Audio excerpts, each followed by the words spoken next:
Hello guys, welcome to study heart. Study heart में आप सभी का स्वागत है। आज हम बात करेंगे इनइक्वालिटी पार्ट 3। अब तक हमने इनइक्वालिटी के 2 पार्ट देखे जिनमें हमने कुछ बेसिक्स क्लियर किए थे इनइक्वालिटी के। आज हम कुछ एक डिफरेंट केस आज हम पढ़ने वाले हैं, ईदर और एंड नाइदर नॉर। अब तक हमने 2 पार्ट किए जिसमें कुछ बेसिक्स थे जो बिल्कुल आसान से जो क्वेश्चन पूछे जाते हैं और बच्चे अक्सर इस केस में हड़बड़ा जाते हैं, आइदर और एंड नाइदर नॉर कहाँ पर अप्लाई करना है नहीं करना है। तो कुछ रिक्वेस्ट आई थी बच्चों की कि either and neither nor case के बारे में कुछ बताइए। और सबसे पहले मैं आपको बता दूं कि मेरे चैनल को सब्सक्राइब करिए ताकि ज़्यादा से ज़्यादा लोगों तक मेरी बात पहुंच सके और उनको भी इस चीज़ का फ़ायदा मिल सके। ठीक है, तो हम सबसे पहले एक क्वेश्चन उठाते हैं। आज हम टोटल 6 क्वेश्चन डिस्कस करेंगे। तो चलिए पहला क्वेश्चन हम डिस्कस करते हैं। हाँ, तो अब तक आपको बताया कि इनइक्वालिटी के क्वेश्चन में आपको एक स्टेटमेंट दी होती है और 2 कंक्लूज़न, या कभी कभार पीयू एग्जाम्स में 3 कंक्लूज़न पूछते हैं और स्टेटमेंट में कुछ बड़ा होता है। तो पहले मैं आपको कुछ आसान क्वेश्चन डिस्कस करूँगा एंड देन उसके बाद डिफरेंट क्वेश्चन जो थोड़े से टफ होते हैं पीओ लेवल के लिए वो डिस्कस करेंगे। ठीक है, चलिए तो पहले क्वेश्चन पे हम चलते हैं। स्टेटमेंट गिवन है H is equals to W, W is less than equals to R and R is greater than equals to F। तो हमने आपको बताया था कि हमें सिंबल्स का फ्लो देखना है। अब बात करते हैं, कंक्लूजन में दिया है R is equals to H and R is greater than H। देखिए, आइदर और के केस के बारे में सबसे पहली चीज़ मैं आपको बता दूं कि सबसे पहले हमें देखना है कंक्लूजन के जो 2 अल्फ़ाबेट जो भी दिए हैं क्या ये दोनों सेम है। देखिए RH एंड RH, ठीक है। तो जब दोनों अल्फ़ाबेट सेम हो दोनों कंक्लूजन के, तब हम यहाँ पर हमारा दिमाग स्ट्राइक करना चाहिए कि यहाँ पर आइदर और एंड नाइदर नॉर का केस हो सकता है। आइदर और का, नाइदर नॉर का केस तो कहीं भी हो सकता है, बट आइदर और का केस ज़्यादातर जब सिंबल्स दोनों सेम होते हैं, जब अल्फ़ाबेट दोनों कंक्लूजन के सेम होते हैं तो यहाँ पर ज़्यादा से ज़्यादा पॉसिबिलिटी बनती है आइदर और केस की। ठीक है, अब हमने जैसा आपको बताया कि कंक्लूजन हमें देखना है और सिंबल्स का फ्लो देखना है। R से जाएंगे H तक, जैसे हमने आपको बताया था कि कुछ प्राइम सिंबल होते हैं और कुछ सब सिंबल होते हैं, और ये है इक्वल्स टू, ये बिल्कुल नॉर्मल सिंबल होता है। अब हम R से H तक हमें देखना है। तो देखिए ये तो बिल्कुल नॉर्मल सिंबल और ये सब सिंबल एक लेस देन इक्वल्स टू। तो R से H जाना है इक्वल्स टू, और ये देखिए सबका फ्लो इस साइड है, नॉर्मल का कोई फ्लो का डायरेक्शन नहीं होती इक्वल साइन की। तो H से जब R तक जाएंगे तो हमने इनको देखना है, इनको देखना है। हमें 2 सिंबल केवल यहाँ पर देखने होते हैं, ये और ये। इन दोनों सिंबल में हमें देखना है, इन चारों सिंबल को देखना है कि इनका फ्लो कहाँ है। तो H से लेकर R के बीच में केवल एक ही सिंबल है, ये तो नॉर्मल सिंबल है, इसका कोई डायरेक्शन नहीं होती। ये सिंबल तो H से R के बीच में एक ही सिंबल, तो इनके बीच में रिलेशन एस्टैब्लिश हो सकता है। पहली बात हमें यहाँ से पता चल गई। अब देखेंगे R इक्वल्स टू H। देखिए R और H के बीच में R is greater than equals to H लगा है। देखिए W H के बराबर है, यहाँ से पता चल रहा है, बट R और H के बीच में हम कुछ कह नहीं सकते क्योंकि बीच में greater than equals to symbol लगा हुआ है R के लिए। तो अभी हम फ्लो देखेंगे तो यहाँ रिलेशन इस्टेब्लिश हो रहा है, और हम जब सिंबल देखेंगे तो देख रहे हैं कि R और H के बीच में ग्रेटर देन इक्वल्स टू। तो यहाँ पर हमारा, हम नहीं कह सकते, अगर ये लिखा होता कि R is greater than equals to H तो यहाँ पर हम बोल देते it is true, but greater than equals to है तो हमें यहाँ पर कंफर्म नहीं है कि ग्रेटर देन है या इक्वल है। ठीक है, तो इन्होंने लिया इक्वल्स टू, तो हम 50% श्योर हैं।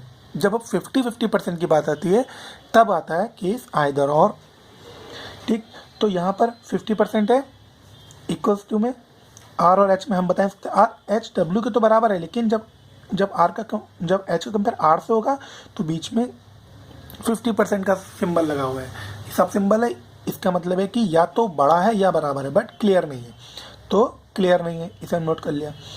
Are is greater than H, क्या ये क्लियर है? देखिए यहाँ पर वही बात आ गई कि ग्रेटर देन इक्वल्स टू है, तो या तो बड़ा होगा या बराबर होगा, तो ये कह रहे हैं कि बड़ा है, तो ये भी 50% पे, ये भी 50%, ये भी 50%, तो यहाँ पर केस जनरेट होता है आइदर और का, तो या तो आर एच के बराबर होगा या बड़ा होगा। जब तक ये सिंबल क्लियर तो कर नहीं रहा है कुछ भी, तो क्लियर नहीं हो रहा है मतलब या तो आएगा आइदर और, तो यहाँ पर आपका आइदर और का केस आ गया। समझ आया? आई थिंक समझ आ गया होगा। अब जो भी कमियाँ रहेगी वो आपको नेक्स्ट एग्जाम्पल में अच्छे से क्लियर हो जाएगा। चलिए अब हम बात करेंगे नेक्स्ट एग्जाम्पल की। H is greater than L is greater than is equals to E and less than T. अब देखिए ये थोड़ा सा हमने सबसे पहले देखा कि क्या दोनों अल्फ़ाबेट दोनों कंक्लूजन स्टेटमेंट के सेम है। जी हाँ, H T and H T, यहाँ पर केस आइदर और का बनता है बच्चों। तो जब हम सिंबल्स पर जाएंगे तब हम देखेंगे कि अब देखिए सबसे पहले एच और टी के बीच में क्या रिलेशन एस्टेब्लिश हो रहा है। सबसे पहले ये देखिए, हमने कहा था फ्लो देखना है, एक का तो फेस इस साइड है, इसका फेस इस साइड, तो हम यहाँ पर कह सकते हैं कि इनके बीच में तो रिलेशन ही इस्टेब्लिश नहीं हो सकता। अगर आपसे पूछा जाता कि इन दोनों में से कोई सिंबल है, तो वो तो हम बिल्कुल कह ही नहीं सकते। अगर इनमें से कोई सिंबल हो तो हम कह ही नहीं सकते। अब देखिए एच और टी के बीच में रिलेशन एस्टेब्लिश नहीं हो रहा है, ठीक है, इधर से चले, बट यहाँ पे आके जब अभी फेस इस साइड है, अभी इसमें कोई होता नहीं है डायरेक्शन, अब यहाँ पे गए तो इसका बैक साइड आ गया, तो यहाँ पर हम कहेंगे कि इनके बीच में रिलेशन एस्टेब्लिश नहीं हो रहा है। अब जो कंक्लूजन क्या कह रहा है, कंक्लूजन में एक देखिए, सबसे पहले एक कंक्लूजन स्टेटमेंट को देख के हम नहीं कह सकते कि ये सत्य है या असत्य है, ट्रू या फॉल्स है। हमें दोनों स्टेटमेंट को बराबर चेक करना, उसके बाद हमें अपना ऑप्शन जो दिया रहता है वो क्लिक करना है। अगर आपने एक स्टेटमेंट को देखकर क्लिक कर दिया तो आपका आंसर गलत हो जाएगा। अगर आपने एक स्टेटमेंट देखा, आपने जैसे देखा कि H is greater than equals to T, but यहाँ पर तो ऐसा कुछ भी नहीं है, H is greater than L है, एल ई के बराबर है, और यहाँ पर तो इस्टेब्लिश नहीं हो रहा, तो आपने कह दिया कि ये गलत है। और आपने देखा कि H is greater then T, दूसरे को देखा तो आपने देखा कि नहीं एच ग्रेटर देन एल है, और बट यहाँ सिंबल उल्टा है, तो इनके बीच में रिलेशन इस्टेब्लिश नहीं हो रहा है, तो आपने इससे भी कह दिया गलत। आपने कर दिया जल्दी में नाइदर नॉर। जी नहीं, आपको दोनों स्टेटमेंट को देखना है, उसके बाद अपना एक परफेक्ट आंसर देना है जो बिल्कुल सही हो। तो जब ये देखिए, जब रिलेशन इस्टेब्लिश नहीं हो रहा है, तो अब देखिए, जब सपोज करिए कि एच और टी के बीच में कोई रिलेशन इस्टेब्लिश नहीं होगा, तो इनके बीच में क्या पॉसिबिलिटी बन सकती है। एच या तो टी के बराबर होगा या बड़ा होगा या छोटा होगा, छोटा बराबर। देखिए एच, पहले स्टेटमेंट कह रहा है कि या तो एच छोटा होगा टी से या बराबर होगा, और इसमें कह रहा है कि एच टी के बड़ा है, तो यहाँ पर लगेगा आइदर और। क्यों बच्चों? क्योंकि एच और टी के बीच में रिलेशन एस्टैब्लिश नहीं हो रहा है, बट यहाँ पर तीनों केस हो गए जनरेट कि या तो छोटा होगा या तो बड़ा होगा या बराबर होगा, तो यहाँ पर हम आइदर और लगा सकते हैं। Is it clear? देखिए, जब रिलेशन एस्टैब्लिश नहीं होता है तो हम इस तरीके से हमें वो कंफ्यूज करने के लिए देते हैं सिंबल्स कि इनके बीच में क्या रिलेशन होगा। तो जब रिलेशन एस्टैब्लिश नहीं है, तो अगर यहाँ पर ये कहता है ना, पहला स्टेटमेंट ये, पहला कंक्लूजन ये और दूसरा ये H is less than T, तो ये गलत होता, क्योंकि लेस देन इक्वल्स टू तो हमने यहाँ बात कर ही ली है। तीसरा सिंबल बचा ग्रेटर देन का, वो यहाँ पर लिया है, तब लगेगा आइदर और, क्योंकि यहाँ पर तीनों केस क्लियर हो गए, या तो छोटा होगा या तो बड़ा होगा या बराबर होगा। तीनों केस क्लियर हो गए क्योंकि इनके बीच में यहाँ पर रिलेशन दिया ही नहीं है, तभी इस तरह का कंक्लूजन यहाँ पर गिवन है। चलिए नेक्स्ट की बात करते हैं। नेक्स्ट में दिया है S is less than T, T is greater than equals to R, और R is greater than equals to M. तो बच्चों देखिए ये तो बहुत ही आसान सा क्वेश्चन है। इसे हमें एम और टी की बात हो रही है, एम और टी दीजिए, ठीक है। सिंबल का साइड देखिए बिल्कुल सेम साइड है, इसका भी फेस इस साइड है, इसका भी इस साइड है, तो इनके बीच में रिलेशन एस्टेब्लिश हो जाएगा। सबसे पहली बात हमें क्लियर हो गई। अब देखिए अब क्या कह रहे हैं कि m is less then t।